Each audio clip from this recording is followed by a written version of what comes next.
And now, here is Coretta MacDonald, Member of Parliament and host of Advancing the Cause.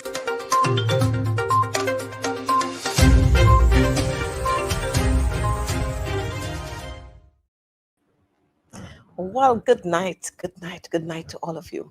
I missed you. Let me say that first of all. I missed you last week. And I'm sure you missed me, but I'm here this week and I'm all excited about being here for another episode of Advancing the Cause. And like everything else, I want to start off by saying thank you to the Almighty Being for affording us life. We're alive and we're well in spite of all of this happening, and we're happy. First, on our highlights for this evening, it's very sad that sometimes I have to bring you these messages. We lost Isaiah's mom last evening. She collapsed and she died. And you know who Isaiah I'm talking about? Isaiah Henry, who was brutally murdered. Yes, that young man from West Coast Berbice. His mother died, and she died fighting for her sons. And you would know Isaiah was killed, and then there's an older brother who is now in prison. He has been held for as part of the gang who murdered Harish Singh. But we know that story. But she died fighting for her sons. And so at this time, on behalf of the Advancing the Cause group, we want to extend our sincere sympathy to that family. They've been through quite a lot. And I want to ask your viewers to pray for them, to pray for that family. And then as we go on, we saw big yesterday. Oh, wow. The visa-free travel to the UK.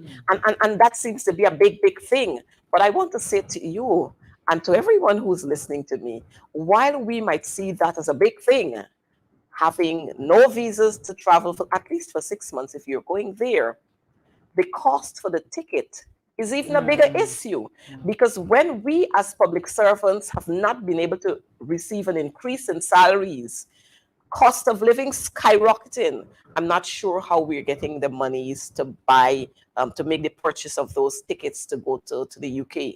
And so it's a good thing, yes. But on the flip side of it, I was hoping that when that announcement would have been made, that we would have had the president of this country, installed or not, and we know that he's installed, but we would have had him saying, well, look, because of this move, we are now announcing for public servants a 15% increase in salaries or a 20% increase in salaries. But we've not heard that. So our public servants, teachers, nurses, and every other serviceman or woman, they are still struggling to make life a little comfortable. And then we saw this cop who was involved in an accident at Enmore. We recognize that he has died too. And so condolences to his families.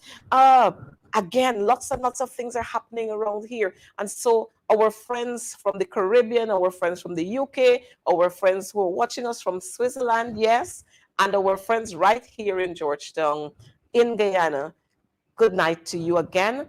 And I'm hoping that you are going to enjoy the program that we have in store for you. And just very quickly, we saw Guyana stores on fire very early this morning. And you know, when all these fires here, they're everywhere. And it's a trend we know with the PPP.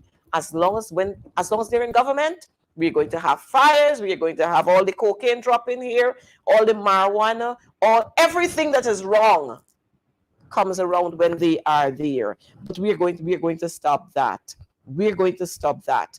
And then we saw policemen being engaged in another tanga. A cow was hit down and meat stolen. Man, it's a whole mix-up story. And I'm hoping that the acting commissioner of police, that he would take some time off to do some professional development sessions with his ranks. Those policemen and women, they have been called there to protect and serve. But on many, many instances, we are recognizing that our policemen and women are getting involved in all kinds of issues that doesn't represent the organization that they are part of. So, Commissioner Police acting, I recognize that you would have had many, many of your officers who just graduated with their degree, and they're now attorneys at law who are going to be practicing at a later date. Get them to do some work with the other staff members. Get them to do some work with our ranks, so that they would understand how serious their responsibility is as a serviceman. But I don't want to keep you too long with many, many of our highlights, because we've got lots of things to talk about. We have a guest in studio. We've been waiting for her a long time. She's here with us. Of course, she's Guyanese by birth, and she is 100% one people, one nation, one destiny. And so wherever she roams, she remembers where she came from, and she's ready and willing at every opportunity to give back to this country of her birth. I am not going to tell you much about her, but I'm just going to ask our operator to just angle the camera there so that our audience out here can see this wonderful young lady who we have in studio with us, and she's going to tell us a little bit about herself. Wow. Good evening. Good to be here. It's exciting. It's an exciting time to be in my country. I haven't been here in a while, but I have not been disconnected spiritually. I've been connected. I've been glued to the TV. I've been glued to the internet. I'm watching, all of the ups and the downs that is happening here in my country. I've never lost my culture. Never will. I have many family members that still live here, and who's actually right here in the country now. We came for one of my brothers that passed away. His funeral was this week. So even in spite of all of that, the work must go on, and we must stand up for what is right. We must stand up to bring change. And I'm excited. I'm a UN ambassador member. I travel around the world to empower not only young boys and girls, but humanity on a whole. I like to say that I was born to help humanity, to bring some type of change. And that's why I'm here. And I believe there's many things that I can offer to this country as it pertains to the foundation with our young people, because that's where it starts. They're the ones that are taking the legacy that we leave behind, whether it's good or bad, whether it's evil or good. They're taking that legacy on, and they're going to bring it to the next level. So we want to make sure that they are bringing something great, and they are moving forward and not backward. Okay, so I send children to school. Our organization, Greaves-Massay International, we send children to school in Africa and other countries. I do have a nonprofit that is registered in Accra, Ghana, and also in the United States, where we bring aid. I don't like to talk a lot about myself, but I've done a lot of things behind the scenes, even in this country. I've sent aid through family, through whatever organizations right here and around the world. And I would like to be able to do more of that, because I believe there's a lot of things that are lacking. And I think that if you have the answer, that's what you should come to the table with.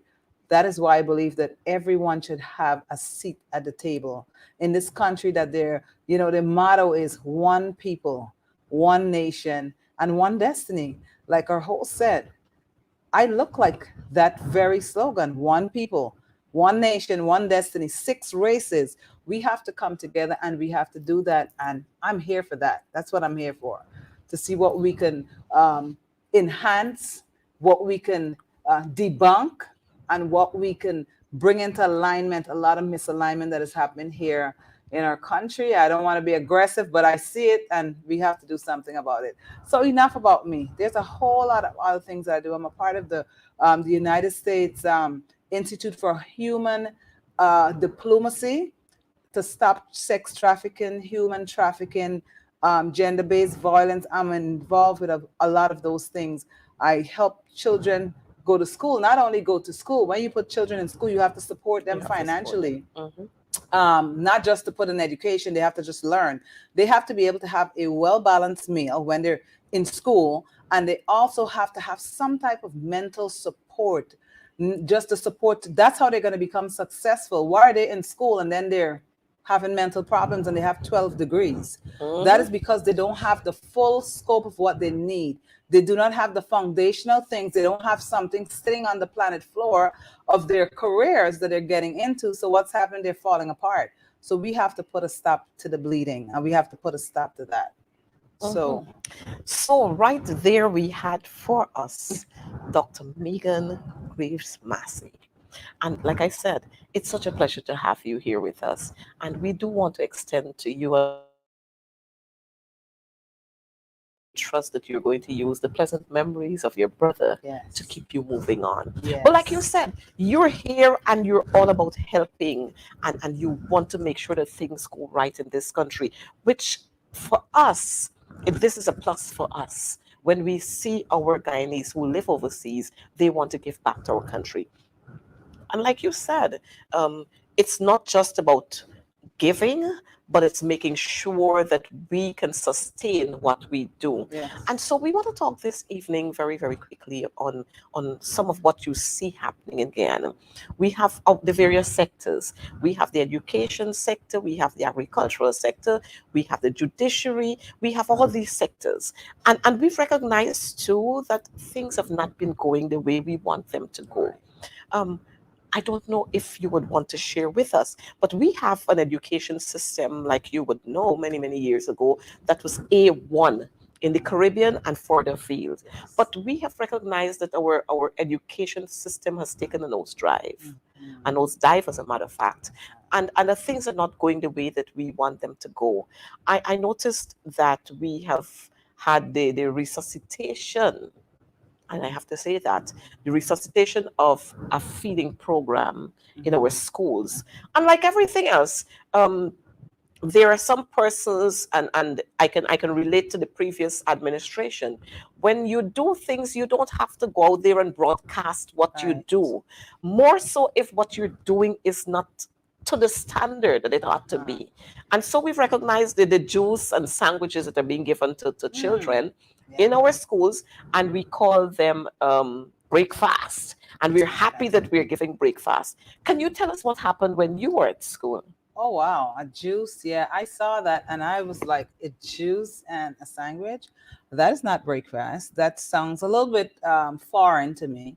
When I was in school, and I love those memories. I cannot believe we used to have fresh cow's milk and these cookies, but it wasn't just regular like sugar cookies. They were amazing. I can't forget it. The taste, we always talk about the taste of those cookies, and we might taste something and we're like, this kind of remind me of the cookies that we Mm-hmm. used to have because they were well made. I feel like they were made from just love. I don't know, like grandma's cookies, whatever it was. It was delicious. It was filling, and then we had that fresh cow's milk that is all organic because those cows feed on the grass. Mm-hmm. That stuff helps the brain. If you give a child sugar in the morning, that child is going to crash halfway in the day and they're going to go on like a roller coaster. So I'm not a doctor or a nutrition. I'm not, I would say, a physician or a nutritionist. Mm-hmm. Okay. But I do know a lot about nutrition. I have 4 kids of my own and they were fed everything organic because I know how important it is for the children's brain and their learning so they can hit every learning curve with speed. That sugar will destroy their brain. So I'm not impressed with that at all. And I mean, I'm here for whoever have to say something about that because my recollection about a healthy breakfast is not sugar and a sandwich. It's not going to cut it. Well, I'm happy that you are saying this to our viewers out there, so that our viewers know that what we're having now is not a new thing. I Mm. remember when I was at school in primary school, I got hot There milk, we go. hot And milk. cookies. I need some And right so now. this juice in a plastic bag or juice in, No. in some plastic cup, Yeah. and you're making a big fuss out of it. Ah, come on. It's a lower standard than we're used the, to. the, the, the fact that we are an oil producing nation now There's no way. says that we should be doing Yeah. better. We should be doing better. Yes. We should not have to have our pupils, as a matter of fact, because it's happening in the primary Yes. schools. Have our pupils there with a little tissue and a sandwich on that tissue wrapped in some plastic or something. No. We should have plates. Yeah. Because what we're doing, what we're supposed to be doing incidentally, is teaching our children how to sit at the table and how, Etiquette. you know, Etiquette. that's what we're Yes. supposed to be teaching Yes. too.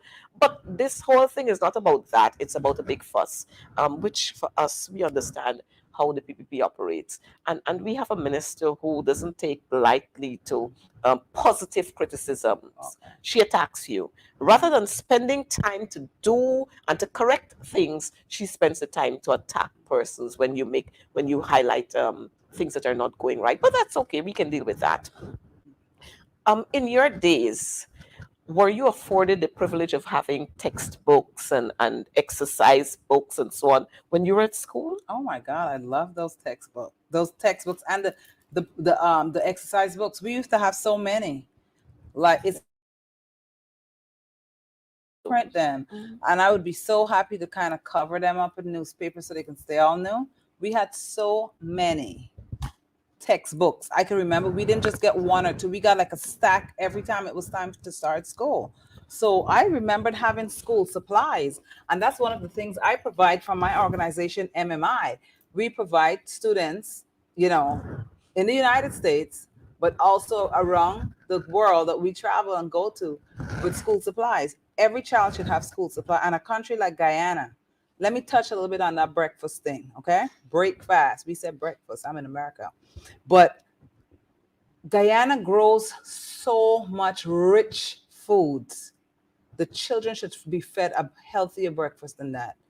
Everything is right here. This land is rich, not only with oil and bauxite and diamond and sugar and all that stuff. This place is loaded the minerals from even just the ground. Those children should be eating eggs in the morning that's coming from the farm. Like that is so easy. Just take a bunch of boiled eggs and say, that's protein that's going to happen. Like I said, I'm not a licensed nutritionist, even though I studied nutrition, and I'm very self-study and self-taught. So I know what I'm talking about. I know what I'm talking about. But going back to these school supplies, that should be easy.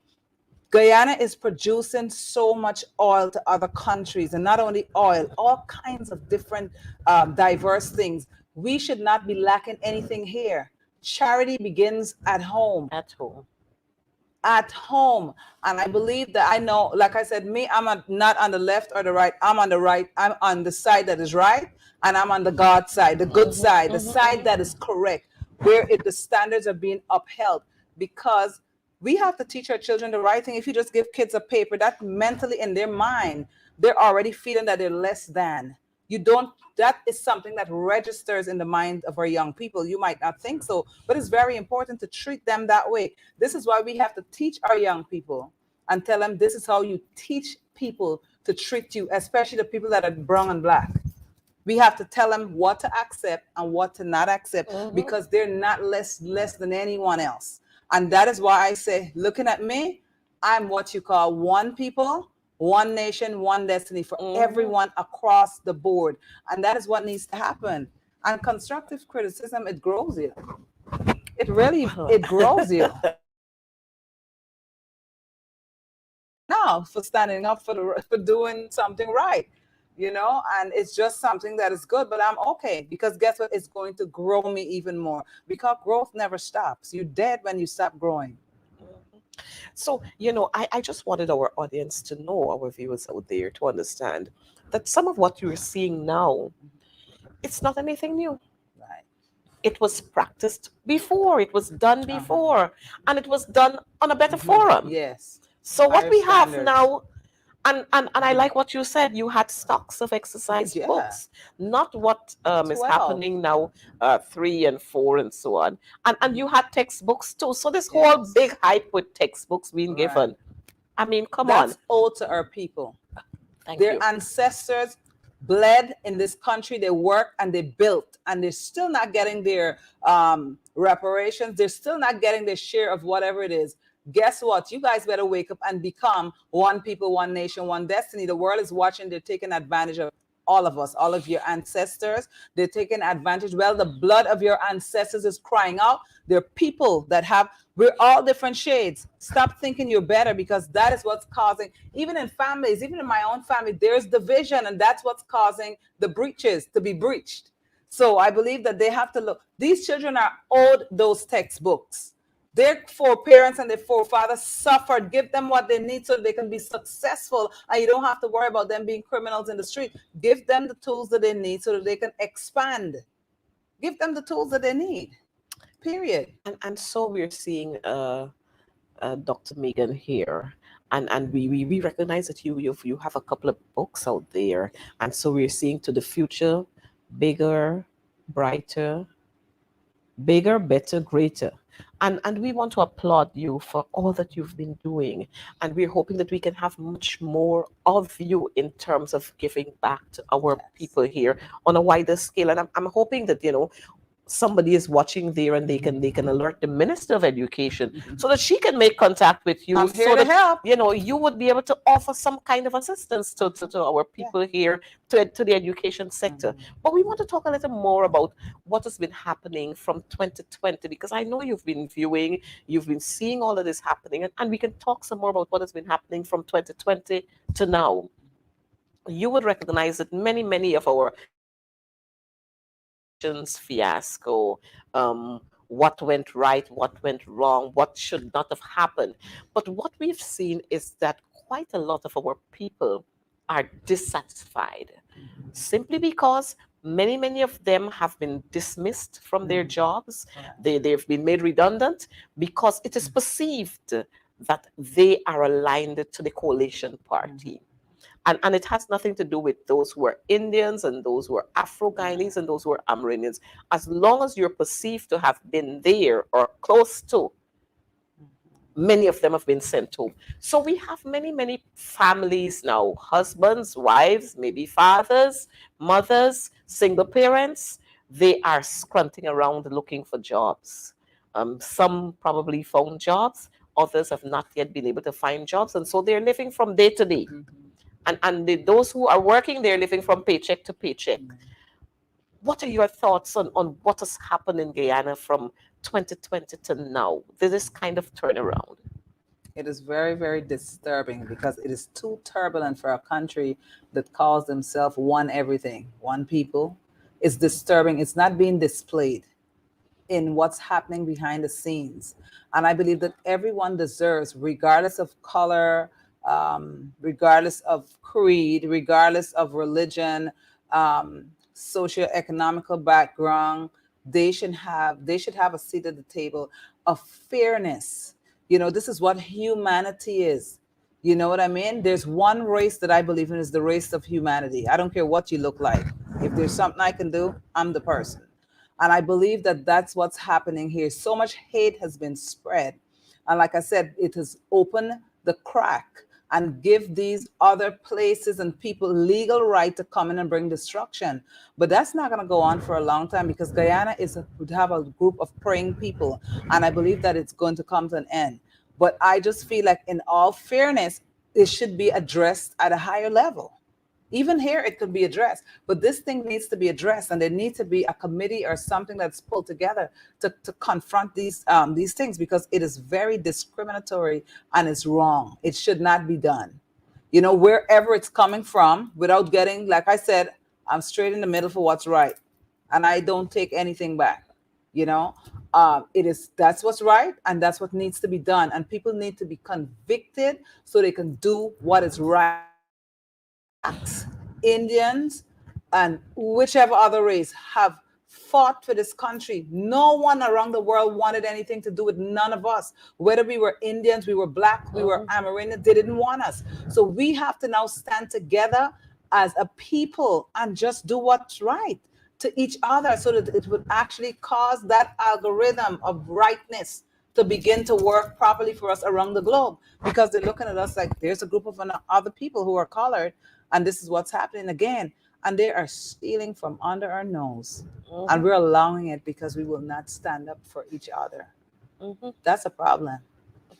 And since you're talking about standing up for each other, we have seen the expatriates coming in here, and they're in the oil industry, oil and gas industry. We have persons coming from Trinidad and the US and all over. But we have our own people here who Yeah. are crying out The that jobs. we are all on the rig together, Yeah. but our salaries are different. We are being treated different, and this is right Yeah. home Yes. in your own country. Your country is producing this oil, Yeah. but your status is far different Yeah. from those of your colleagues, Yeah. and some of you do the same work, and there Yes. is no system in Disparity. place, no system being put in place by this government to create that some kind of order there, or any kind of representation for those workers who are crying out. And you could imagine, if this is what is happening now, what's going to happen to our people if we continue to allow this to happen? What's going to happen to our people in another 3-4 years? um, we have the school system, which by now we would have expected the school system to start preparing our children Yeah. from an early age to deal with this newfound wealth that we've gotten. Yes. But all we see is people politicizing everything, Everything. and they're focusing the attention where it's not supposed to be. Yes. As a matter of fact, I'm going to branch off a little here to talk about our senior folks, the folks who we call our old people. The president made a big announcement that he is going to give to our old aged pensioners, this one-off payment. But when you look at what he's offering to those people as against what is being offered to other persons, I mean, these people, they would have served this country, and you're giving them what, $28,000? Wow. When you have the facilities available, well, not the facilities, you have the provisions in place, you have the monies that you can give them, $50,000, $75,000 added to what they're getting. But Yes. this is how the PPP regards persons who would have served in this country. They don't regard you.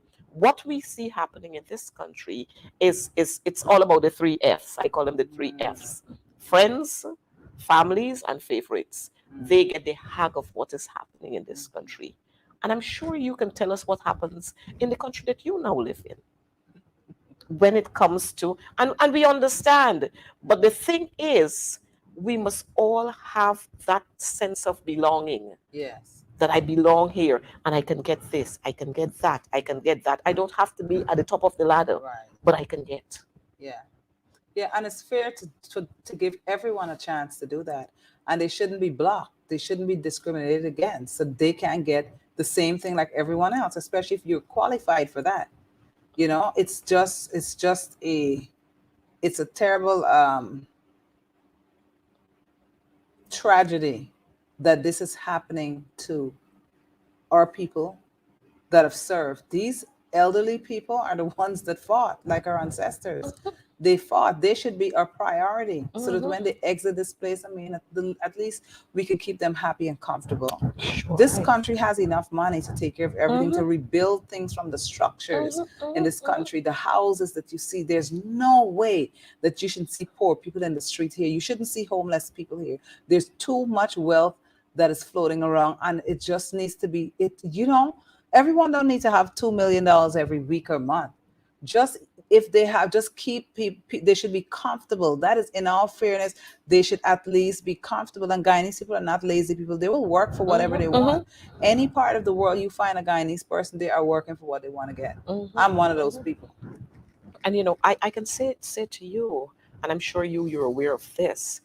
We saw the PPP going out there, and they're talking about the housing drive and the housing drive. But when you look at the cost for a piece of land, no regular public servant out there can go and get that. And they talk about all these houses that they're going to put up. But I want to say to our viewers out here, Festival City, those houses are standing up to now. Festival City was birthed by the late LFS Burnham.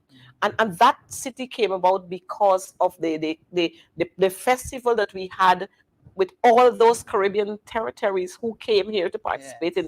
in that festival. And that is how Festival City was birthed. And then after the festival was completed, like what we usually have as Carry Fest and so on. Yeah.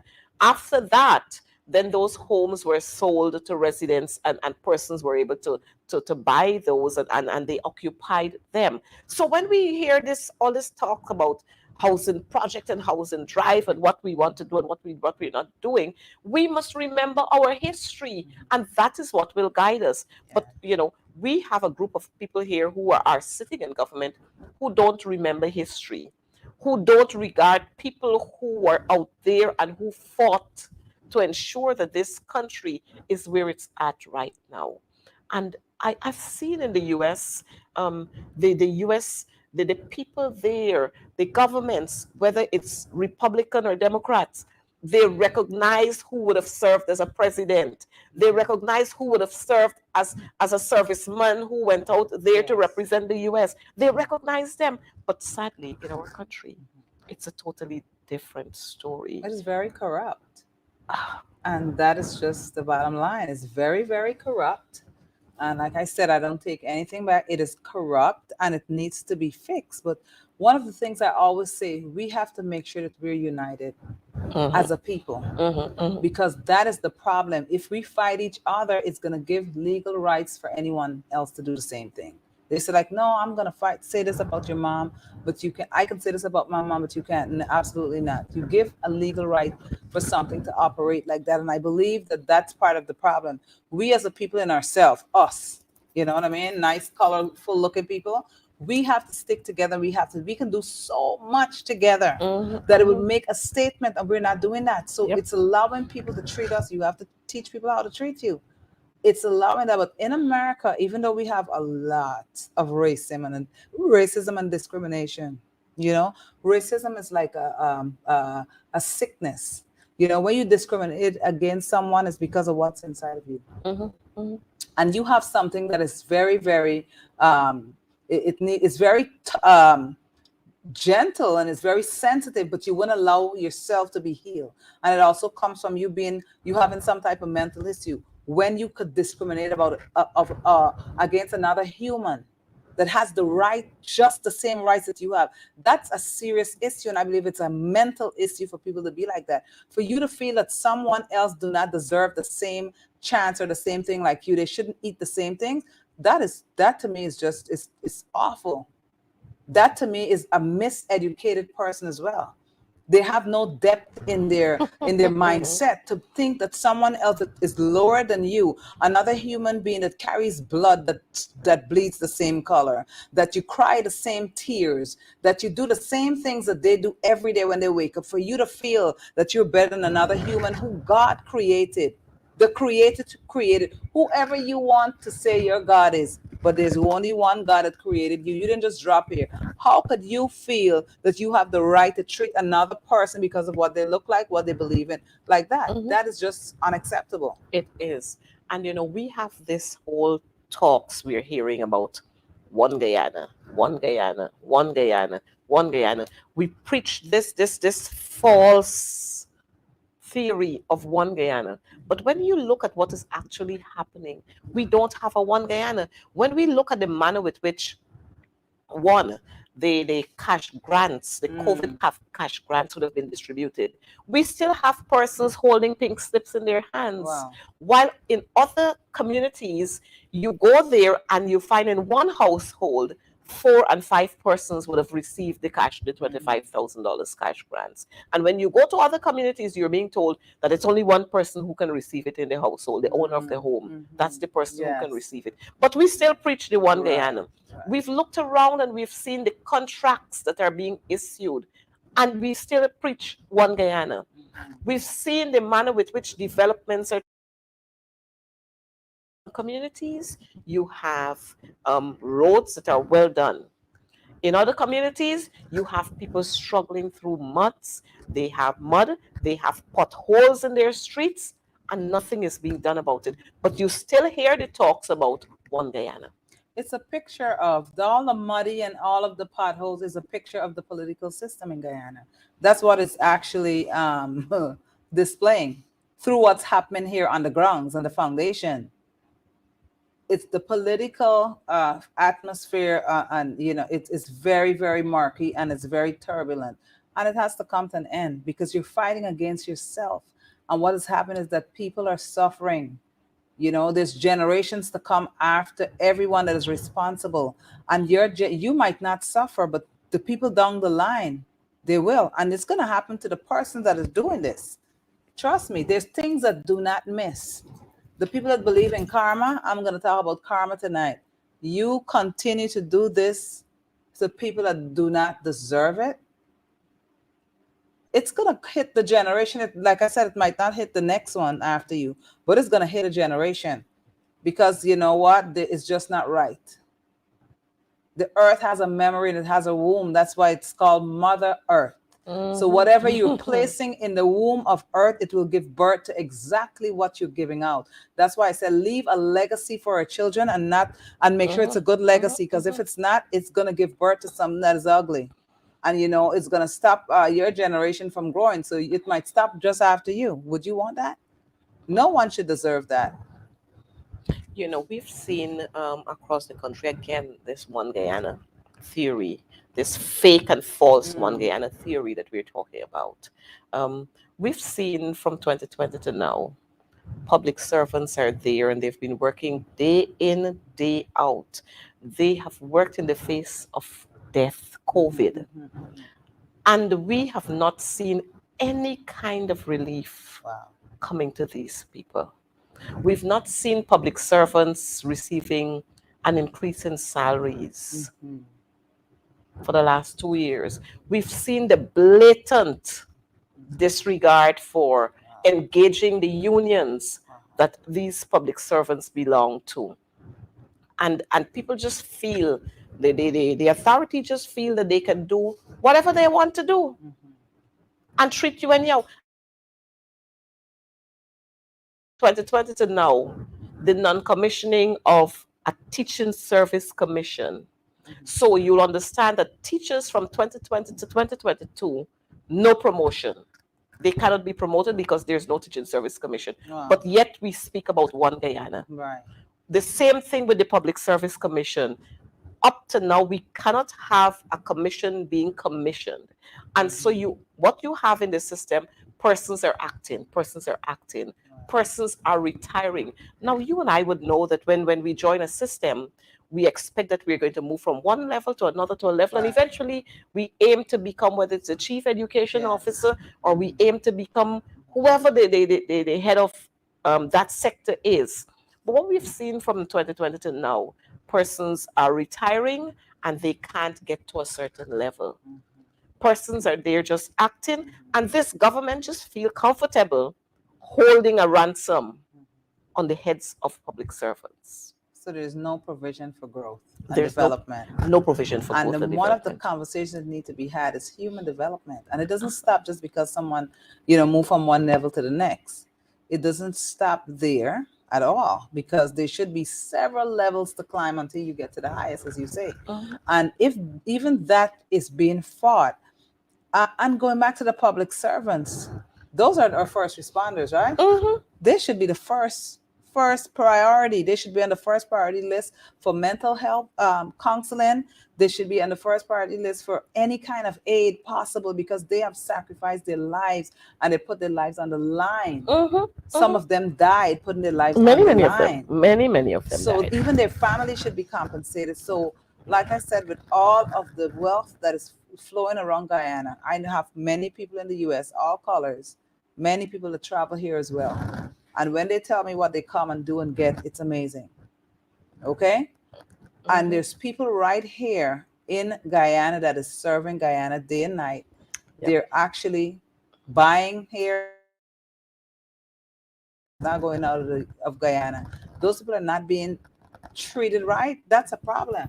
And while we're talking, we have our viewers who are there with us, and they're just, if you look at the responses they're giving to us, and so we're going to say good night to Roxy, and good night to Michael Hunt, good night to Zenita Khan.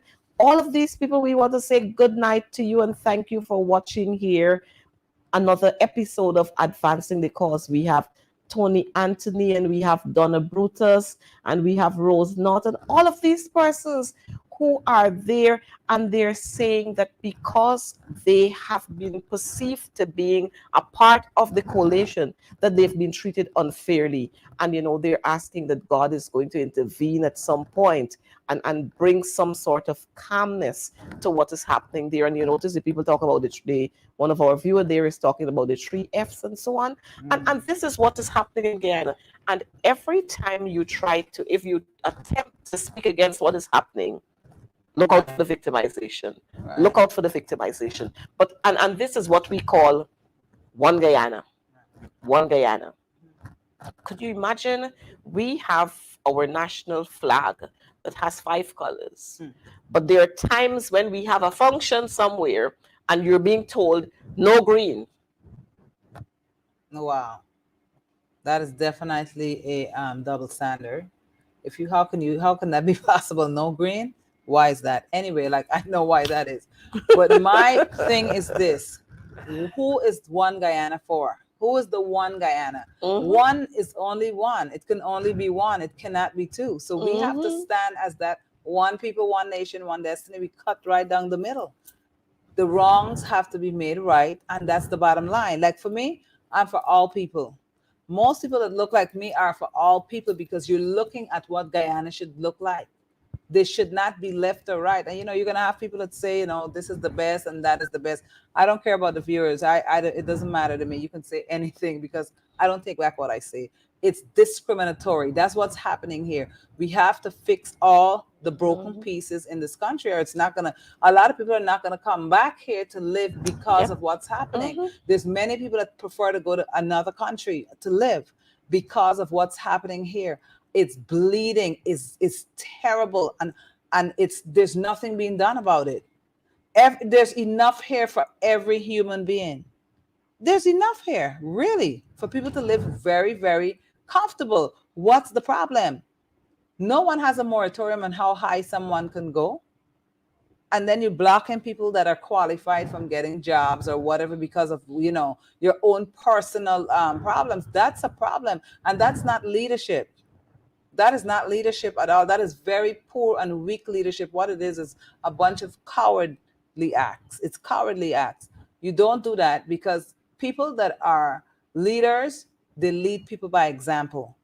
And that's not an example to have as a leader.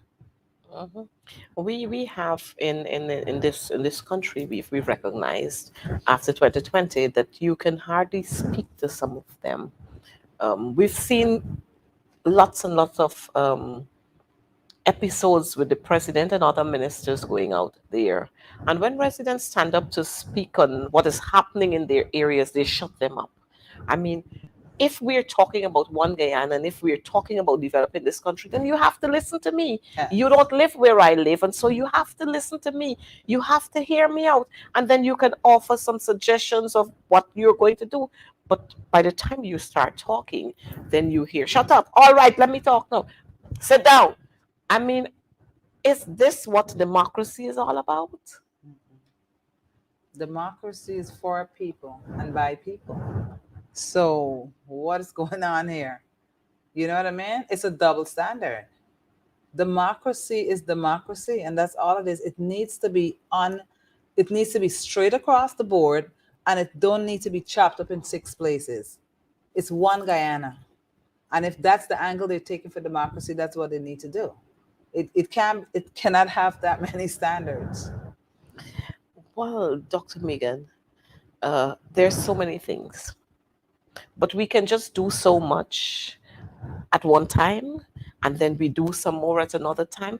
But I'm hoping that our people are understanding exactly what is happening. They're reading the messages clearly. We have seen the big talks in Parliament, and lots and lots and lots of hundreds of $millions that has been approved by the National Assembly to make life easier for our people. But we're not seeing that. And so we are seeing our Amerindian brothers and sisters in the hinterland. They have to protest. We're seeing our hire car drivers, our taxi, or well, our high car drivers, our sugarcane workers, our public servants, just about everybody coming out on the streets and they're voicing their concerns. We're seeing housewives coming out there and voicing their concerns because, of course, they are at home, their husbands are at work, but two hands have got to clap. And if Yes. you're not making the ends meet, then we're gonna have issues. Our children are going to be underfed. Our children are going to be frustrated. Our fathers, everybody. Yeah. And while that is happening to the ordinary man, you have the three F's, the elite group, and they're living the good life. And yet we want to talk about one Guyana. You know, I just over the weekend I was at a concert with the Yoruba Singers Band. I'm sure you would have heard Yes. about that Yes. band with Ezzy Rockcliffe.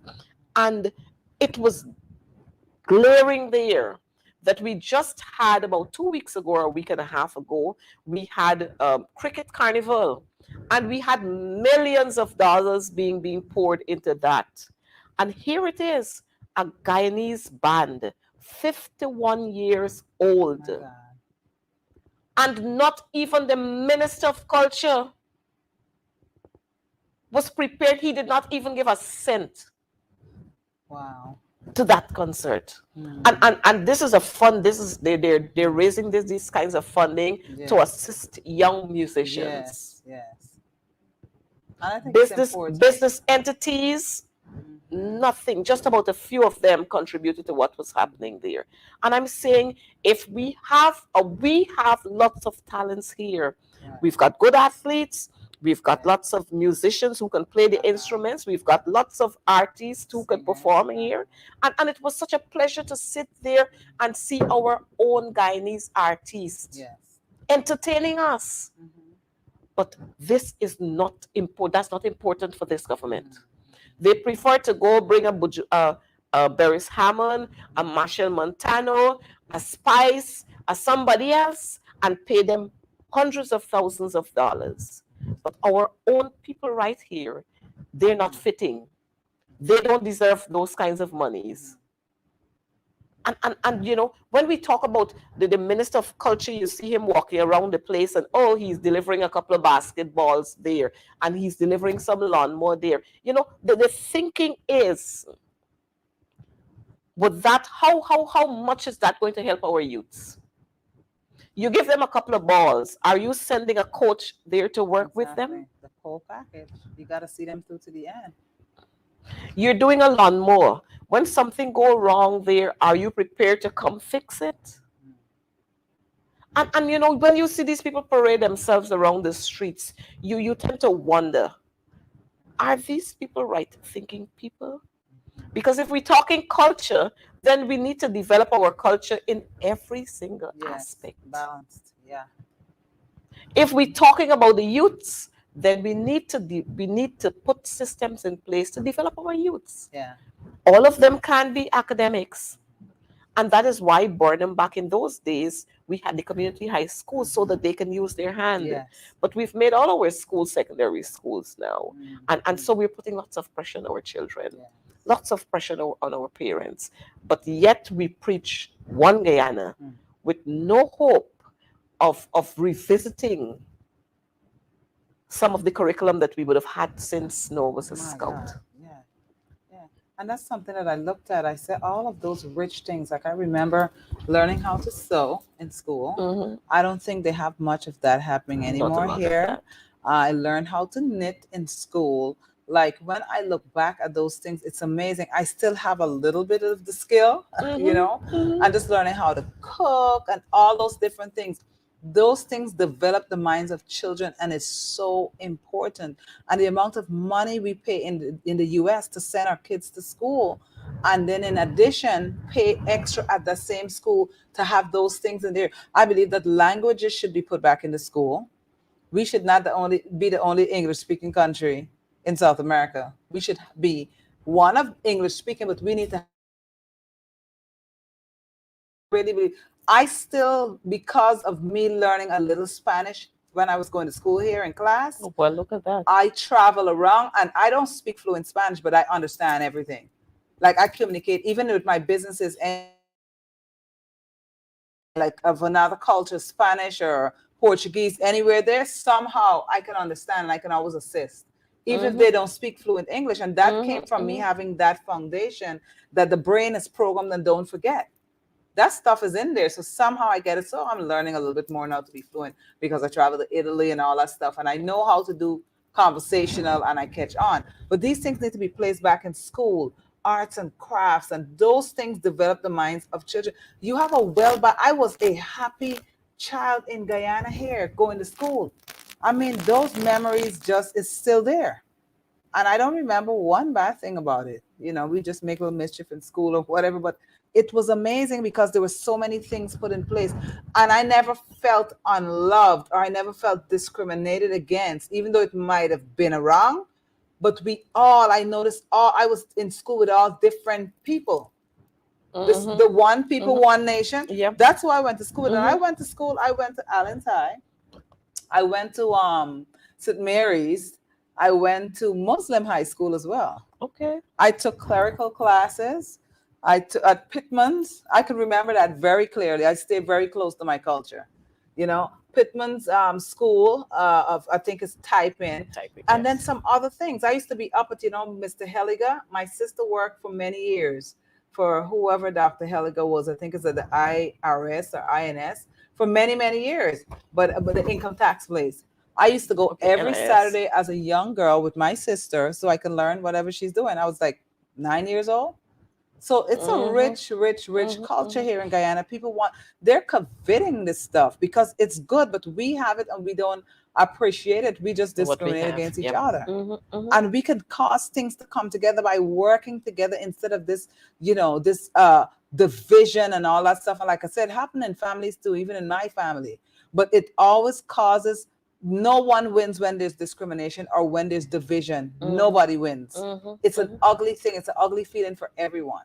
And I'm hoping that, the folks who are watching, especially those who are always critical of what we say, I'm happy that they watch us sometimes, people like Stephen Anthony or Stephen King, some of them. I'm happy that they watch us and they're hearing what we are saying, even though they're putting their comment, their crazy comments there. We're happy that they watch us, and I'm hoping that they're going to take the message that we are bringing, that they're going to take the message to their folks, and to let them know that Guyana is about one people, one nation, one destiny. You can't preach one Guyana when you really don't have in your heart anything serious about one Guyana. And so we've got to practice what we preach. But, Dr. Megan, I can't allow you to go without our viewers knowing a little more about you. Okay. Viewers, I want you to know that this is the young lady who last Saturday, I have to say congratulations to you. I kept this for the last part of the program. Congratulations to you for the level that you've reached and for that accomplishment that you made last Saturday. And it must have been because you were very outstanding for you to have been able to receive that medal from the president. Tell us a little bit about that. Well, I received on Saturday, actually just passed. It was at this very beautiful gala on the Margaritaville cruise line. I received the highest honor in the United States, the Presidential Lifetime Achievement Award. And I know of a Guyanese guy who's my friend that received it some time ago, but I don't remember if there's a woman. So I come because I received this on behalf of all of the Guyanese women. Yes, and I receive it on all of the Guyanese mothers, whether you're white, you're Indian, you're black. I receive it for humanity and for Guyana. And not only did I get the medallion, and I am a UN ambassador, so that's my badge. I received the honor, the certificate. And let me just show you a letter signed by President Joe Biden. Wow. Okay, the media, we're all the media cards with our faces on there. And I also receive the award, which is a big deal. Yes. The highest honor in the United States. Yeah, can they see it? Andrew, in the United States of America. Andrew, could we zoom this in a little, see how?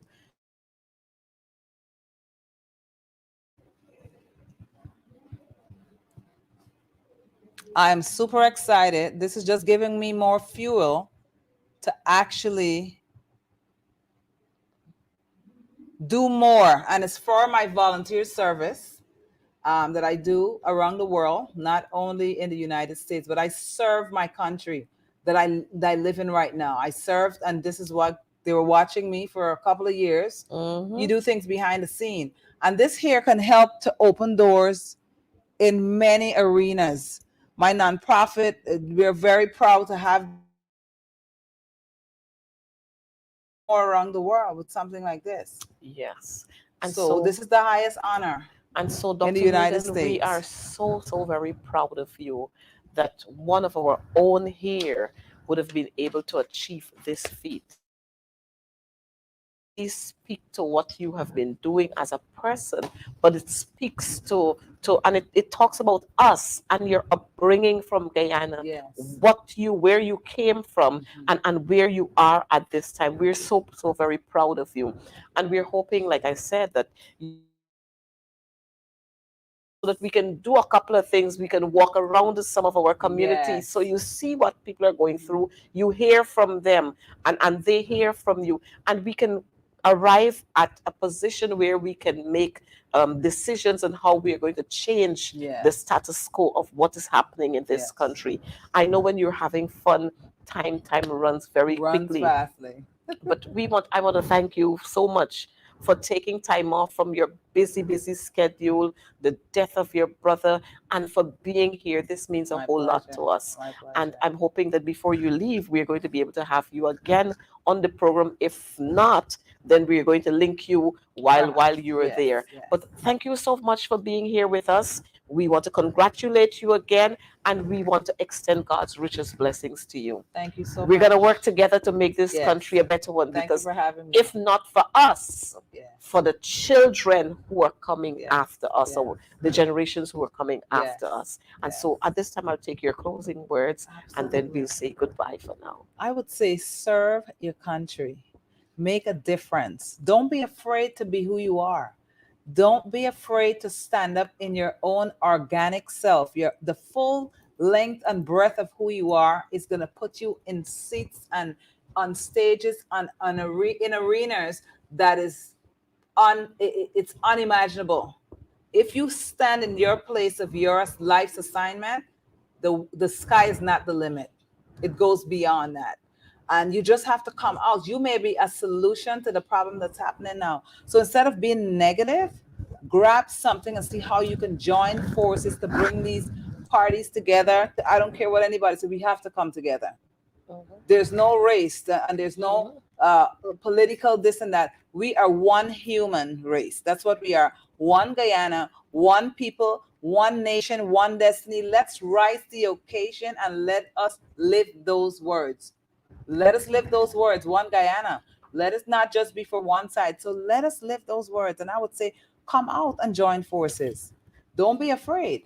Don't take sides. Just do what is right. And it's going to solve the problem. So thank you again for being here with us. I know some of my viewers are asking, well, what's happening with you? Why you're not all dressed up? But let me say to you, the work has got to go on. And so I was out all day, and I had to be here with you. So in order for me to have been here with you, it means that I had to forget everything You look beautiful. about putting on this and putting on that. What is important here is the message that we have to give to you. And so on that note, I want to say to your viewers, thank you again for being with us. Remember, COVID is still alive and well. So be careful, stay safe, ensure that you sanitize as often as possible. And this one, on our roadways, we've recognized that we've been having too many accidents. Persons are losing their lives senselessly.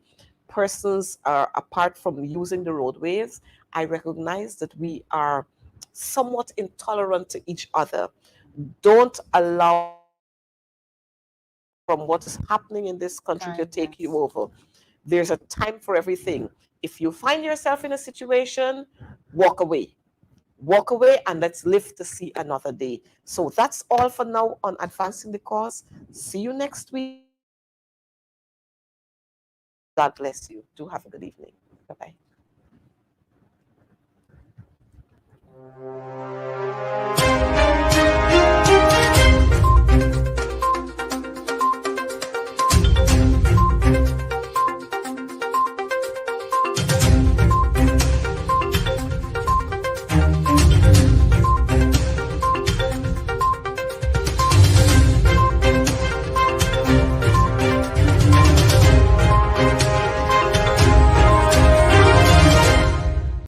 Thank you for watching our program.